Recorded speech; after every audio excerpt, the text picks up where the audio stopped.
Vuoi assaggiare una birra dove al suo interno scopri la specialità tipica friulana? Lumi Beer, il prodotto ricavato in 20 ettari di terreno coltivato orzodistico, biodiversità, performance ambientale. Lumi Beer nelle sue 5 versioni disponibili, 4 per consumo veloce e dissetante e la versione Magnum per intenditori. Lumi Beer si abbina a qualsiasi palato. Lumi Beer è un prodotto esclusivo Azienda Agricola Pancera, il buon seme, i buoni frutti.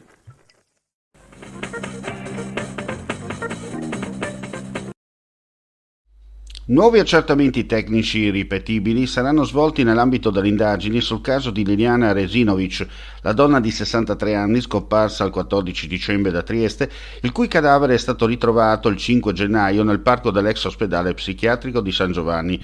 Gli avrebbero chiesto gli investigatori della Mobile di Trieste che stanno conducendo le indagini. A quanto si apprende, gli esami dovrebbero essere svolti nella mattinata di venerdì prossimo nel gabinetto regionale di polizia scientifica per la Lombardia della Questura di Milano.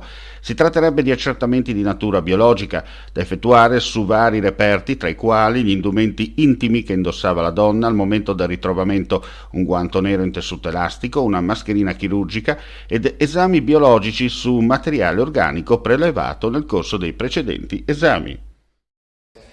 Il governatore Riccardi ha oggi presentato il registro delle morti improvvise in Friuli Venezia Giulia, un progetto che lei ha detto che incarna una serie di obiettivi che la Regione si pone, la multidisciplinarità e altre caratteristiche che noi cerchiamo.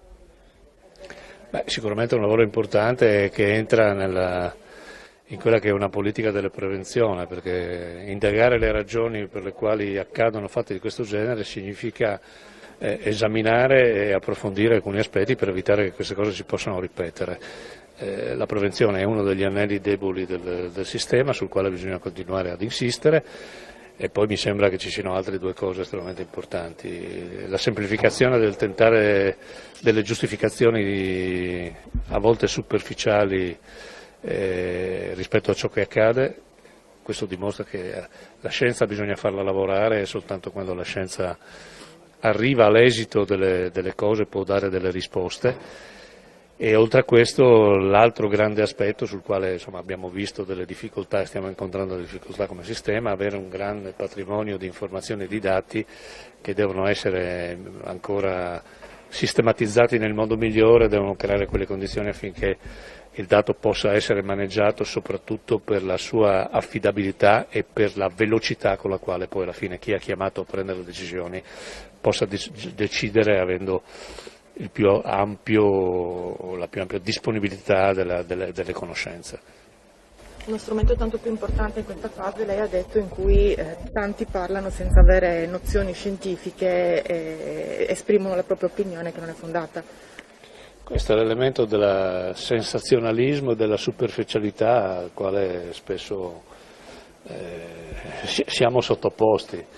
Io penso che quando qualcuno deve parlare di alcuni aspetti lo debba fare con cognizione di causa e non affidandosi a quel che si dice che fa più rumore. Questo è purtroppo una caratteristica di questo tempo. Abbiamo visto quello che è accaduto anche col vaccino, con tutte le cose che ci stanno intorno.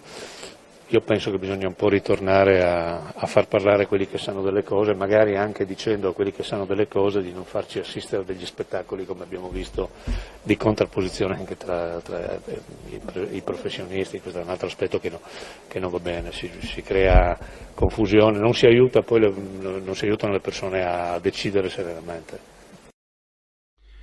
La partita dell'Europeo Under 21 fra Italia e Bosnia, in programma il 29 marzo prossimo, si disputerà allo stadio Nereo Rocco di Trieste.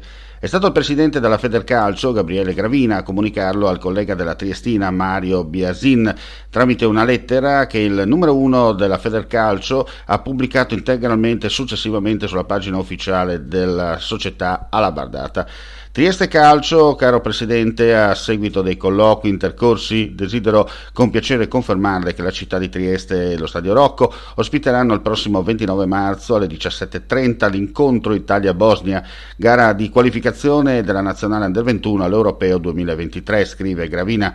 Sono convinto che Trieste rappresenti la cornice ideale per tale appuntamento internazionale e sono certo che, grazie al vostro supporto, daremo vita ad un evento di successo in grado di appassionare e sostenere calorosamente i nostri azzurrini. Portano più speranza, più fiducia, uno sguardo che finalmente si alza verso il futuro. Per ricominciare con la tua attività, con la tua professione, per allargare i tuoi orizzonti, ricomincia con noi. Contatta il nostro ufficio pubblicità. È il momento giusto per ripartire insieme. Chiamaci ai nostri contatti